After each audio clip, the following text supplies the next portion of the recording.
Hello guys, അപ്പം ഇന്നത്തെ നമ്മളെ കഥ പ്രാവിൻകൂടി ഷാപ്പാണ് കേട്ടോ.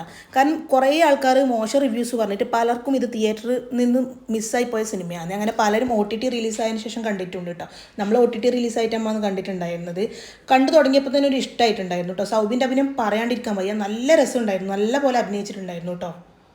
പിന്നെ ബേസിലിൻ്റെ എന്ന് വെച്ചാൽ കുറച്ച് ഓവറായ പോലെ തോന്നി. ഇതിൽ കുറച്ച് ഓവറായിട്ടുള്ള ക്യാരക്ടർ തന്നെയാണ്, എന്നാലും കുറച്ചും കൂടി കയ്യിൽ നിന്ന് പോയോ എന്നൊരു ഡൗട്ട് തോന്നിപ്പോയി കേട്ടോ.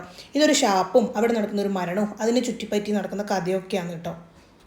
ഇത് ഇടയ്ക്ക് കോമഡി ആക്കാനും ശ്രമിച്ചു, പിന്നെ ഒരു ത്രില്ലർ മൂവി ആക്കാനും ശ്രമിച്ചു. രണ്ടും കൂടിയിട്ട് അങ്ങ് ഒത്തുപോയില്ല. കോമഡിയൊക്കെ ഭയങ്കര ചളി തന്നെയായിരുന്നു കേട്ടോ. അങ്ങനെ ഒന്നും ചിലതൊക്കെ ചിരിച്ചിട്ടൊക്കെ ഉണ്ടായിരുന്നു, പക്ഷേ എല്ലാം അങ്ങനെ ഇതാക്കാൻ പറ്റിയിട്ടുണ്ടായി, ചിരിയൊന്നും വന്നിട്ടുണ്ടായിരുന്നില്ല. പിന്നെ ചാന്ദിനി ആയിരുന്നു കേട്ടോ ഇതിലെ നായികയായിട്ട് വന്നിട്ടുണ്ടായിരുന്നത്.